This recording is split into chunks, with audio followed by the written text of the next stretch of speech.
आए हो मेरी जिंदगी में तुम बहार बन के, मेरे दिल में यूं ही रहना है,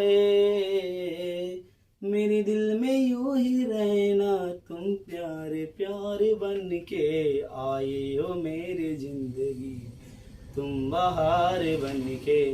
हेलो फ्रेंड्स, तो आपका एमएसटीपी यूट्यूब चैनल पर आपका स्वागत है। तो आज हम चलते हैं लेकर के कि फोर्थ क्लास ऑफ वॉइस यानी कि वॉइस का चौथे क्लास।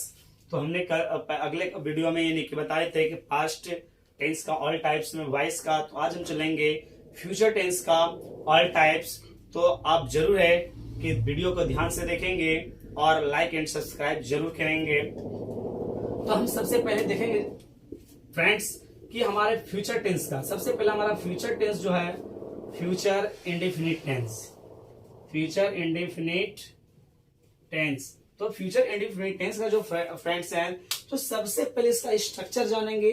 स्ट्रक्चर हमारा क्या है फ्रेंड्स? तो स्ट्रक्चर हमारा हो जाएगा सब्जेक्ट, उसके बाद जो सेल, और उसके बाद या तो विल प्लस बीई का यूज करेंगे, और वर्ब का तीसरा रूप, और उसके बाद जो ऑब्जेक्ट होगा वो ऑब्जेक्ट को यूज करेंगे।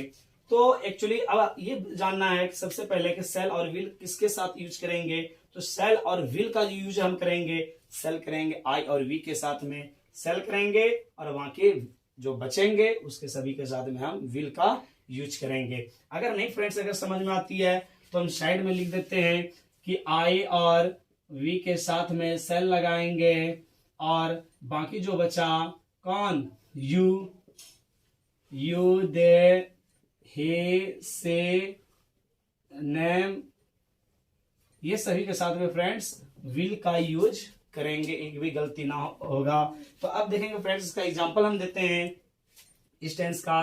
तो सबसे पहले हम जैसे कहेंगे कि आई शैल हेल्प यू,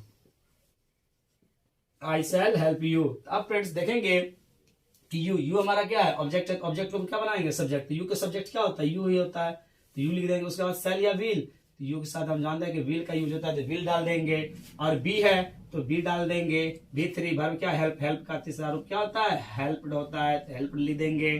और तीसरे रूप के बाद किसका यूज करेंगे, बाय। बचा कौन फ्रेंड्स, आई। तो आई का ऑब्जेक्ट क्या होता है, तो मी होता है, मी दे देंगे। और उसके बाद जो फुल स्टॉप होता है वो फुल स्टॉप डाल देंगे।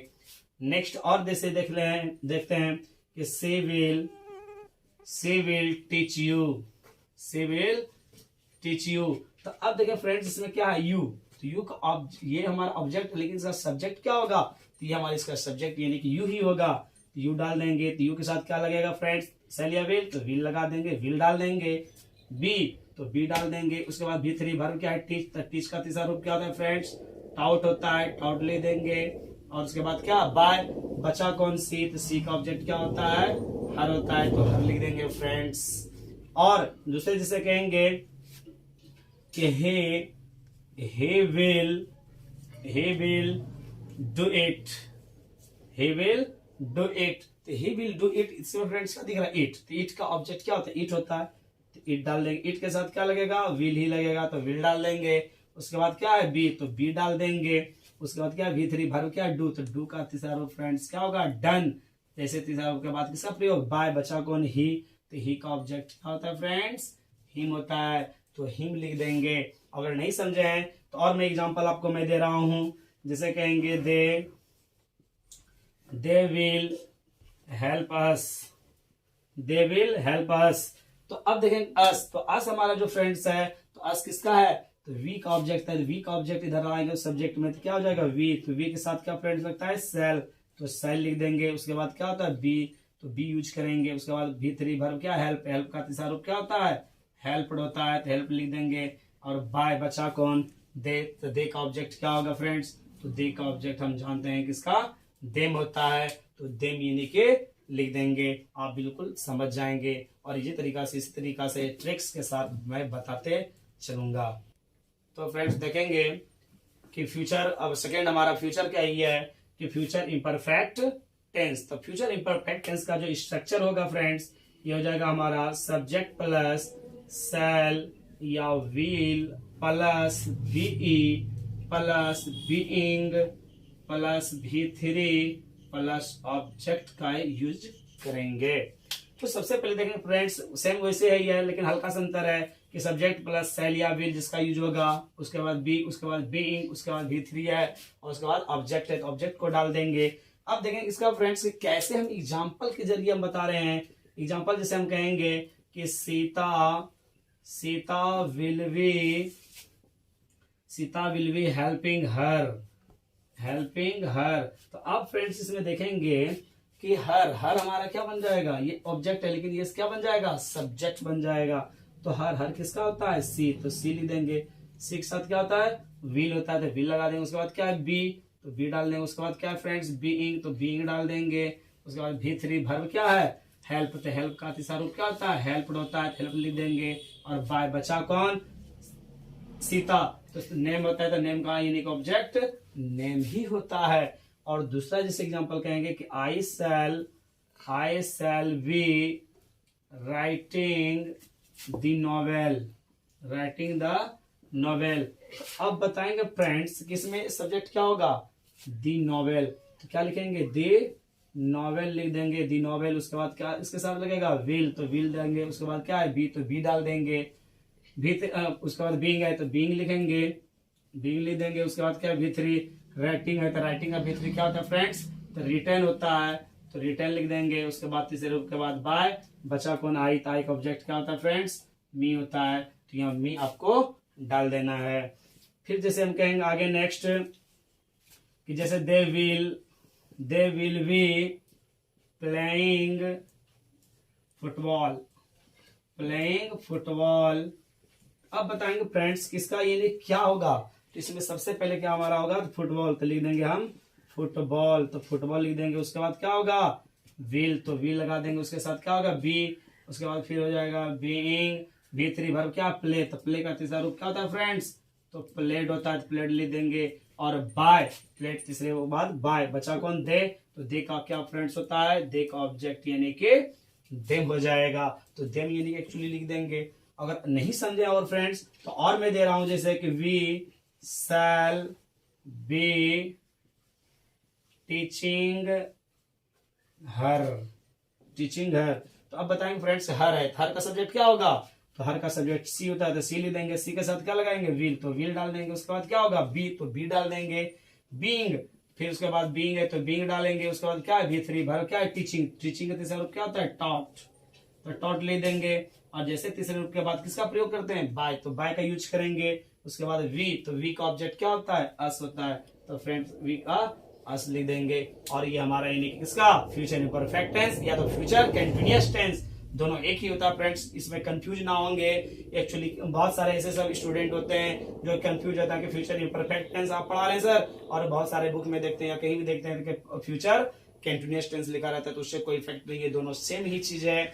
और ये आप इसी तरीका से यानी कि शॉर्ट और टाइम को कम समय में यानी कि आप स्ट्रक्चर को सिर्फ वैल्यू रखेंगे और स्ट्रक्चर पर ही सारा खेल हो जाएगा। इसलिए कहते हैं बांग्ला में कि सब अगर स्ट्रक्चर जाने वे तो खेल तब खेला होवे, इसलिए कहते हैं जब स्ट्रक्चर जानेंगे तभी आपका यानी कि सब खेल होगा, और हमारा सभी खेल यानी कि स्ट्रक्चर पर ही है।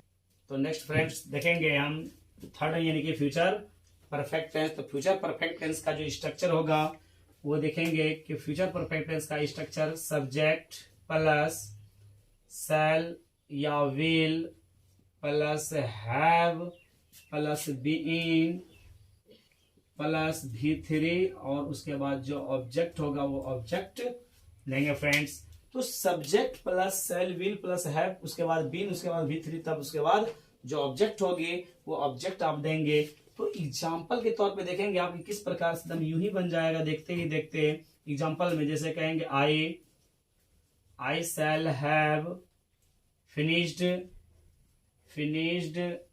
द वर्क, तो फिनिश द वर्क। अब देखेंगे इसमें फ्रेंड्स कि हमारा क्या है, दी वर्क होगा, हमारा दी वर्क क्या है, सब्जेक्ट हो जाएगा, तो दी वर्क हम लगा देंगे, दी वर्क, तो दी वर्क लिख देंगे। उसके बाद क्या होगा, दी वर्क के साथ क्या होता है हमारा यानी कि विल हो जाएगा, तो विल लिख देंगे फ्रेंड्स, चलिए विल, तो विल। उसके बाद क्या हैव, तो हैव सब में देना, हैव बीन, तो हैव बीन सब में लग जाएगा। उसका V3 वर्ब क्या है, इसमें V3 रहेगा ही, क्या है फिनिश्ड, तो लिख देंगे हम फिनिश्ड।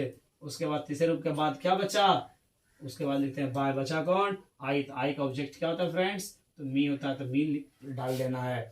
दूसरे फिर जैसे हम कहेंगे एग्जांपल, जैसे कहेंगे से will have written an application, written an application, इसका लिख देंगे एन एप्लीकेशन। तो अब देखेंगे इसमें फ्रेंड्स कि सब्जेक्ट क्या होगा, एन एप्लीकेशन होगा, तो एन एप्लीकेशन लिख देंगे। क्या लिख देंगे, एन एप्लीकेशन लिख देंगे। उसके बाद क्या होगा, सेल या विल, तो विल होगा इसके साथ, सिंगुलर के साथ विल। उसके बाद क्या हैव, तो हैव लिख देंगे। और उसके बाद क्या है फ्रेंड्स, बीन, तो बीन डाल देंगे। उसके बाद V3 वर्ब, इसमें 3 रहेगा ही, तो रिटर्न है, तो रिटर्न लिख देंगे। और तीसरा के बाद बाय, बचा कौन फ्रेंड, सी, तो सी का ऑब्जेक्ट क्या होता है, हर होता है, तो हर लिख देंगे। और नहीं अगर समझे और, तो और मैं आपको एग्जांपल दे रहा हूं, जैसे कहेंगे दे विल हैव ईटेन मैंगोज। तो अब देखेंगे इसमें फ्रेंड्स कि मैंगोज, तो मैंगोज हमारा क्या है, बहुवचन, तो बहुवचन हमारा यहाँ डाल देंगे, तो मैंगोज ही हो जाएगा। मैंगोज के साथ सेल या विल, तो विल हो जाएगा। उसके बाद क्या होगा, हैव। उसके बाद क्या फ्रेंड्स, बीन। उसके बाद V3 वर्ब क्या है मेरा, ईटेन, ईटेन का ईटेन ही रह जाएगा। और बाय, बचा कौन फ्रेंड्स, दे, तो दे का ऑब्जेक्ट क्या होता है, तो देम होता है, तो देम लिख देंगे। और आगे नहीं अगर समझे तो इसके आगे और मैं बता रहा हूं कि जैसे हमारा कि he will have done the work. तो इसमें देखेंगे फ्रेंड्स कि इसमें सब्जेक्ट क्या होगा, तो दी वर्क, तो दी वर्क दिख रहा है, तो हमारा क्या बनेगा, दे वर्क होगा। दी वर्क लगा देंगे। और सिंगुलर के साथ में विल होता है, तो विल लगा देंगे। उसके बाद क्या होगा, हैव, तो हैव डालेंगे। उसके बाद क्या है, बीन, तो बीन लगाएंगे। उसके बाद V3 वर्ब यानी कि हमारा क्या, डन, तो डन हमारा डन का डन ही हो जाएगा। और तीसरे रूप के बाद किसका यूज करेंगे, बाय का करेंगे। और उसके बाद बचा हमारा क्या फ्रेंड्स, तो ही बचा, तो ही का क्या होगा, ऑब्जेक्ट हिम होगा, तो ही का यानी कि ऑब्जेक्ट हिम डाल देंगे। और एक्चुअली यानी कि लास्ट बचा हुआ इसका फ्यूचर परफेक्ट कंटीन्यूअस टेंस का, तो present perfect future perfect continuous tense का अंतिम यानी कि, और इसके आगे एक ओनली बचा हुआ है। तो हम अब हम बिल्कुल समझ गए होंगे। और इसके आगे हम नेक्स्ट लेकर के हम चलते हैं, फिर इसके आगे हम बता रहे हैं फिर आगे से। तो नेक्स्ट चलेंगे फिर हम फ्यूचर परफेक्ट कंटीन्यूअस टेंस का। तो ये हमारा यानी कि फ्यूचर टेंस का अंतिम चौथा यानी कि फ्यूचर टेंस का, तो फ्यूचर परफेक्ट कंटीन्यूअस टेंस का स्ट्रक्चर हम लेकर चलते हैं। सबसे पहले आपको, तो इसका सबसे स्ट्रक्चर होता है कि सब्जेक्ट प्लस इसके साथ फिर सेल या विल, उसके बाद फिर हैव, तो हैव डाल देंगे। फिर उसके बाद बीन, तो बीन होगा। उसके बाद विंग, उसके बाद फिर V3। और इसमें ऑब्जेक्ट नहीं देना है फ्रेंड्स, इसमें अदर जो होगा, इसमें अदर का यूज करेंगे, ना कि ऑब्जेक्ट करेंगे। अगर ऑब्जेक्ट करते हैं यदि, तो एक्चुअली तो बिल्कुल गलत हो जाएगी। इसलिए आपको स्ट्रक्चर पर चलना है, सब्जेक्ट, उसके बाद सेल या विल, उसके बाद हैव बीन, उसके बाद बीइंग, उसके बाद फिर क्या है, V3, उसके बाद अदर डालना है, तो अदर लिख देना है। तो इसका एग्जाम्पल जैसे हम दे रहे हैं आपको, सबसे पहले जैसे I shall have been finishing the work. और इसका फ्रॉम मंडे, तो फ्रॉम मंडे डाल देंगे, क्योंकि इसमें सिंस नहीं एक्चुअली होगा, क्योंकि फ्यूचर टेंस में सिंस का यूज नहीं होता है, उसके जगह पर फ्रॉम का यूज होता है। और फॉर जो होता था, तो फॉर की जगह पर फॉर का यूज होता ही है। इसलिए फ्रेंड्स का जो हम बनाएंगे, तो इसमें सबसे पहले सब्जेक्ट क्या दिख रही है, तो दी वर्क दिख रहा है, तो दी वर्क को हम सब्जेक्ट मान लेंगे, तो दी वर्क हो जाएगा हमारा सब्जेक्ट। और दी वर्क के साथ सेल या विल, तो विल लगाएंगे फ्रेंड्स, क्योंकि सिंगुलर नंबर के साथ में विल का यूज होता है, तो विल डाल देंगे। उसके बाद क्या है, हैव बीन, तो हैव बीन डाल देंगे, तो हैव बीन लग जाएगा। बीइंग, तो बीइंग का बीइंग ही रह जाएगा। उसके बाद V3 वर्ब में हमारा क्या है, फिनिशिंग, तो फिनिशिंग का V3 क्या होता है, फिनिश्ड होता है, तो फिनिश्ड लिख देंगे फ्रेंड्स। और इसके बाद क्या, V3 के बाद क्या बोले हैं, अदर, तो अदर हमारा क्या बच गया, फ्रॉम मंडे। तो इसमें एक्चुअली आपको लिख देना है सिर्फ ओनली फ्रॉम मंडे लिख देना है, और आपका ये बिल्कुल बन करके रेडी हो गया। और अगर इसमें नहीं समझे तो और नेक्स्ट अगर हम एग्जांपल दे रहे हैं, जैसे कि they will have been doing the work for 10 days, for 10 days। तो अब देखेंगे इसमें फ्रेंड्स, इसमें सबसे पहले क्या आपको दिख रहा है, सबसे पहले इसमें सब्जेक्ट हमको दिख रहा है, क्या चीज, दी वर्क दिख रहा है। तो दी वर्क को हम क्या मानेंगे, सब्जेक्ट। तो दी वर्क हमारा क्या हो जाएगा, सब्जेक्ट। और दी वर्क के साथ क्या लगता है, विल, तो विल डाल देंगे। उसके बाद क्या है, हैव, तो हैव डाल देंगे। बीन, बीन होगा। उसके बाद क्या है, बीइंग, तो बीइंग पर बीइंग लिख देंगे। उसके बाद V3, तो भर मेरा क्या है, डूइंग, तो डूइंग का V3 क्या होता है, डन होता है, तो डन लिख देंगे, डन लिख देंगे। उसके बाद क्या है, अदर, अदर क्या बच गया, फॉर 10 डेज। तो आपको बस यूं ही लिख देना है, फॉर 10 और डेज लिख देना है, तो फॉर 10 डेज हो जाएगा। फिर नेक्स्ट जैसे हम चलते हैं फिर फ्रेंड्स, जैसे कि she will have been, she will have been singing, singing a song, singing a song from 2010, 2010। किसी will have been singing a song from 2010। तो अब इसका सबसे पहले हम देखेंगे कि इसमें सब्जेक्ट कौन बनेगा। तो इसमें सब्जेक्ट ये नहीं बन रहा, ए सॉन्ग, तो ए सॉन्ग हम लिखेंगे। तो सबसे पहले एक्चुअली एक सॉन्ग लिख देंगे। और देखेंगे फ्रेंड्स, बहुत सारे ऐसे स्टूडेंट होते हैं जो शुरू में सबसे कैपिटल नहीं डालने का, वो स्मॉल लेटर डालते हैं, उसमें सब आपका यूनिक सेंटेंस क्या हो जाएगी, गलत हो जाएगी। इसलिए सबसे पहले इंग्लिश में जितना भी अगर सेंटेंस अगर स्टार्टिंग करते हैं तो सबसे पहले आपको लिखना होगा कैपिटल लेटर में, यानी कि बड़ी अक्षर में, तभी आपका सेंटेंस सही होगी। नहीं तो एक्चुअली एकदम बिल्कुल गलत होगा। अगर बना भी देते हैं सही और एक्चुअली शुरू में अगर छोटी अगर लिख देते हैं तो बिल्कुल गलत माना जाएगा। इसलिए हम कैपिटल में लिखेंगे ए सॉन्ग। ए सॉन्ग के साथ क्या लगेगा, सेल या विल, तो विल लगेगा, तो विल डाल देंगे। उसके बाद हैव है तो हैव, बीन है तो बीन, बीन डाल देंगे। उसके बाद फिर क्या है फ्रेंड्स, बीइंग है तो बीइंग डाल देंगे, बीइंग लिख देंगे। उसके बाद क्या है, V3, तो वर्ब हमारा क्या है, सिंगिंग है, तो सिंगिंग का V3 क्या होता है, संग होता है, तो संग लिख देंगे। उसके बाद क्या बचा फ्रेंड्स, अदर, तो अदर हमारा क्या बचा कि फ्रॉम 2010 बचा। तो इसमें बस लिख देना आपको फ्रॉम 2010 लिख देना है। अगर और नहीं समझे फ्रेंड्स तो नेक्स्ट यानी कि बिल्कुल समझ गए होंगे। और ये आपको ये वीडियो कैसी लगी आप जरूर है कि कमेंट बॉक्स में जरूर इन्हें के कमेंट में बताएंगे कि ये वीडियो आपको कैसी लगी। और आपसे फिर मैं अगले क्लास में फिर पुनः दोबारा ये मैं मिलता हूँ।